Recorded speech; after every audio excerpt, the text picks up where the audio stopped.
Hey everybody, it's Casey Williams. My dad and I have a debate all the time about how much pickup truck does one really need. He pretty much thinks you need a full-size pickup truck just to get dinner. Me, I live in an urban environment and that thing won't even fit in my driveway. But I have a truck this week that I think would satisfy both of us. It's a 2024 Chevy Colorado Z71. Let's go have a look at it. The Colorado is Chevrolet's compact pickup truck that competes against the Ford Ranger, the Nissan Frontier, and trucks like that. But it's really not a compact pickup truck as it used to be in the 1980s, 1990s. This is really a mid-size, almost bordering on what used to be a full-size truck in terms of size and capability. And you can really see that on the outside of this. I love the Z71, the off-road package. It looks really mean, looks tough. I like the black grille, the big logo in the middle of it, LED headlamps. Again, looks very cool. It looks like you just want to take it off-roading. I really like the style of this truck. I like the big bulging fenders, I like the sharp creases. And it looks like it's really up to the task. 18-inch wheels with the off-road tires, black trim on the Z71 package. This is the crew cab, so you have a full 3-passenger seating in the back of it, plenty of space, easy open doors. But come around the back, and this is where I think you're really going to like it. I like the styling. I think it looks really chiseled, looks, again, really tough. So this has the trailering package on it. It's pre-wired. Got the trailer hitch receiver there. I really like Chevrolet too. Ford has like all these steps and stuff that come out of the tailgates. It's really not necessary. There's a step here. There's a place to put your hand. Easy to get inside. This is it's kind of a short bed, but it's big enough. And some things I really like. First of all, spray-in bed liner. It's already in here. Lots of tie downs. There's a household power plug right here, so you can run camping gear off of it or power tools, of course. Then unlock these, and you got storage in here as well, right into the tailgate. So a lot of really nice features if you want to use it as a truck or just as a weekend toy.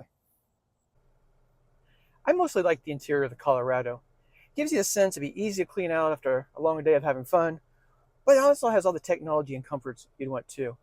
I like the look of the dash. Again, it looks a little Camaro with the way the vents are and stuff and the red stitching. Again, it's all easy. It's just, and this is padded, but it feels kind of canvassy and hard plastic here. So it looks nice, very easy to clean out. I love the gauge package and the touchscreen. Looks like it was lifted right out of a Corvette or one of the new Chevy electric vehicles.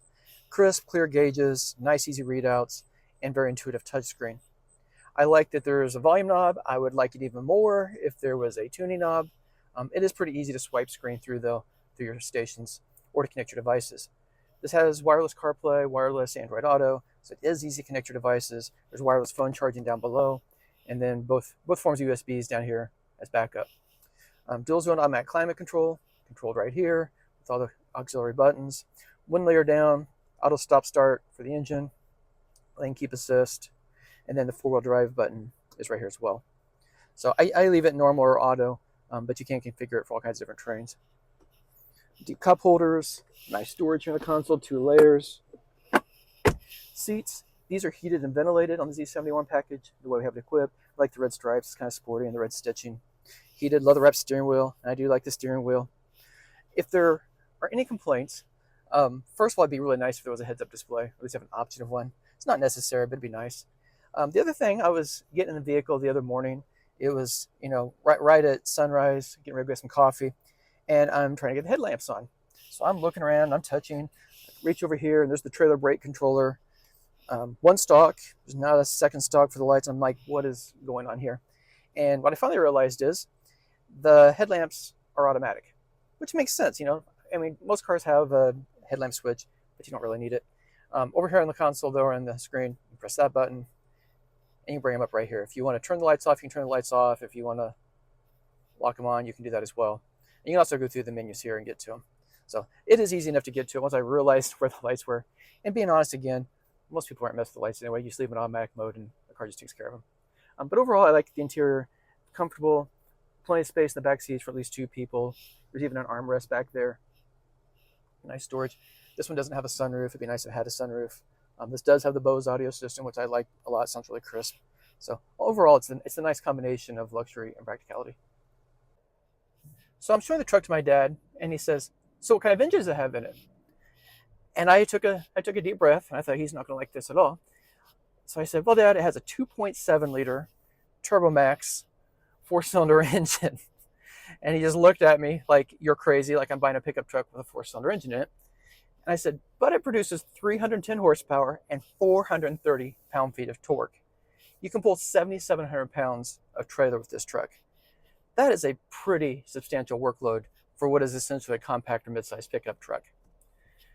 It also gets fairly decent gas mileage for a truck like this, 19 miles per gallon in the city, 23 on the highway. You get a point or two better if you go from four-wheel drive to rear drive. So again, I think that's pretty decent gas mileage for a vehicle this big and that capable. It has an 8-speed automatic transmission, easy to get in the right rev range, very comfortable on the road. Sometimes these trucks with 4-cylinder engines feel underpowered. This one doesn't. The turbo and the 8-speed keep it right in the right rev range, and it feels like you got power all the time. But 310 horsepower and 430 pound-feet of torque, that's more than my old Corvette has in it. It's plenty to do what you want to do. Also out on the road, the things I liked about it, first of all, it's maneuverable. It's easy to get out of my driveway. It's easy to get on city streets. You need to parallel park it somewhere. It's a little bit long, but it's a little bit narrower also, and it's just a lot easier to drive. The off-road suspension package does a really good job of absorbing rough pavement in the city. Of course, if you want to take it off-roading, do some serious off-roading, you can do that as well. It's certainly up to the task of it. And like I said, you got a configurable four-wheel drive system. You can lock it into four-wheel drive, and you just leave it in automatic mode like I do most of the time.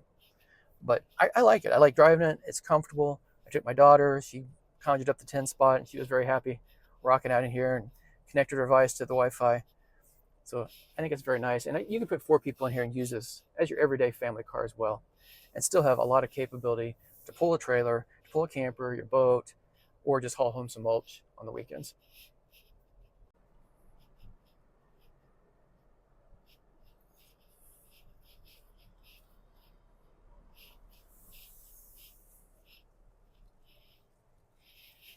I don't think I'm going to convince my dad to give up his full-size pickup and buy a mid-size truck, but he really could get by with this Colorado most of the time. First of all, you can pull the 7,700 pounds, you can hook onto the camper, the boat, do whatever you want to do. You can take it off-roading, you can go fishing with it, you can get the grandkids in it, take my mother on a long trip. It does everything pretty well. And on everyday use, it fits a lot better into most people's everyday life. So let's talk about price. Well, the Colorado starts just under $30,000. This one all in, $47,550. And when you compare that to other vehicles, that's really the price of a nice mid-size crossover today. So it's not cheap, but I think it's really affordable for everything you get in this vehicle. And certainly a lot more affordable than a similarly equipped full-size truck. Well, next week, another fun car. Until then, storm forward.